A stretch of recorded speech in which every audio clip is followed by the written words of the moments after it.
अस्सलाम वालेकुम दोस्तों। आज की वीडियो में ये आपके सामने है अभी आइसोमेट्रिक ड्राइंग, ठीक है। और ये इसके ऊपर ना इसी की ऑर्थोग्राफिक बनी हुई है, ठीक है। और जिस तरीके से मैं आपको एक छोटी सी चीज़ पहले बताता हूँ कि ये जो स्केल है ना, इस वाले स्केल की जो है ना दोनों साइड का जो एंगल है ना, ये होता है 45, ठीक है। यहाँ पे 45 होता है, ये भी 45 होता है। और जो दूसरा वाला हमारे पास स्केल होता है उसकी जो है ना एक साइड 30 होती है और एक साइड होती है 60, ठीक है। ये वाली साइड जो होती है ये 60 होती है, ये साइड होती है 30।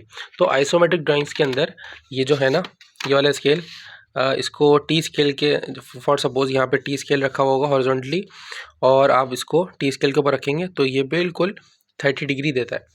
तो बताने का मकसद ये है कि आपको अवेयर करें, ये आपको ज्योमेट्रिकल कंस्ट्रक्शन के अंदर बहुत काम आती है, टेम्पलेट ड्राइंग के अंदर काम आती है। तो ये टूल्स बहुत अच्छे हैं। आप बगैर जो है ना डी को बगैर यूज़ करें आप 30 डिग्री, 60 डिग्री और 45 डिग्री तो मार्क कर सकते हैं बहुत ही आसानी से। तो अब जो है ना मैं आपको एक चीज़ बताता हूँ। जैसे फॉर सपोज ये इसका फ्रंट व्यू है, ठीक है।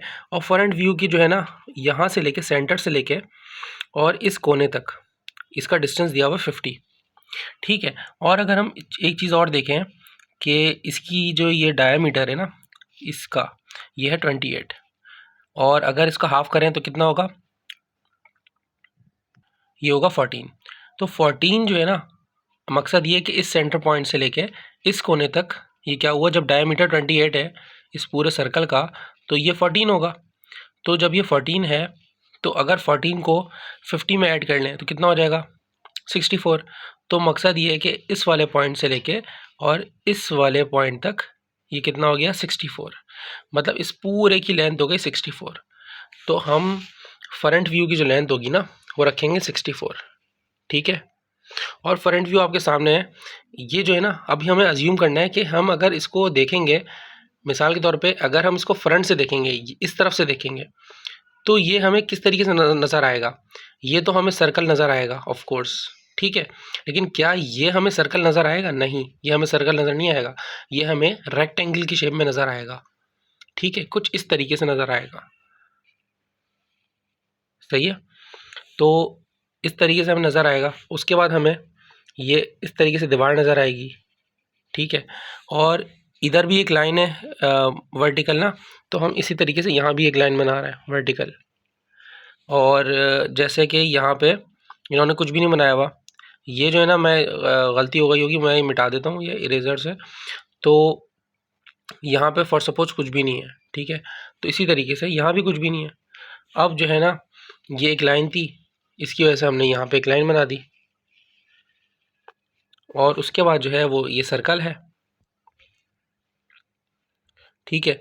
ये थोड़ा सर्कुलर इसकी डायमेंशंस है। तो आप इधर भी देख लें, सर्कुलर हमने बना दिया, फ्रंट व्यू की तरफ से हम देख रहे हैं। अब जो है ना ये हमारा साइड व्यू है, इस तरफ से हम देखेंगे, साइड व्यू की तरफ से देख रहे हैं। तो साइड व्यू से देखेंगे ऑफ कोर्स ये हमें अभी भी सर्कल नज़र नहीं आएगा, तो ये भी हमें रेक्टेंगल टाइप का नज़र आएगा, और इसके ऊपर भी रेक्टेंगल बना हुआ नज़र आएगा, और इसी तरीके से नीचे भी रेक्टेंगल बना हुआ नज़र आएगा, ठीक है। तो जैसे ऊपर है वो नीचे है। तो इस तरीके से कुछ हमें डायग्राम बनी हुई नज़र आएगी। और हमने यहाँ भी वही किया है कि ये हमारा है 28, इसका डिस्टेंस जो होगा ना, विड्थ जो है वो 28 है, तो ये हमारी साइड व्यू की विड्थ बन जाएगी। और हाइट जो होगी वो सेम रहेगी 28। जिस तरीके से इसकी हाइट होगी 28, इसकी हाइट भी 28 रहेगी। तो विड्थ होगी 28 और हाइट भी होगी 28, ठीक है। तो ये हमने 28 और 28 का स्क्वायर बना दिया, ठीक है। और इसको हमने लाइन हम लोग एक्सटेंड करके लाइट पेंसिल से हम ले जाएंगे, और जब हमारी डायग्राम पूरी मुकम्मल होगी इसको हम डार्क कर लेंगे, ठीक है।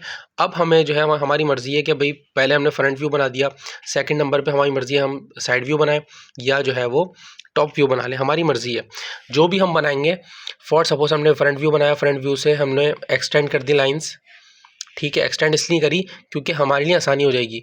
इसकी जो हाइट होगी ना वो इसकी हाइट भी होगी साइड व्यू की ना, तो ये सेम होगी। तो इसलिए हमें सिर्फ और सिर्फ इसकी विड्थ पे हमें काम करना पड़ेगा। विड्थ हम टी स्केल से मेजर कर लेंगे 28, और उसके बाद हम इस तरीके से बना देंगे, ठीक है।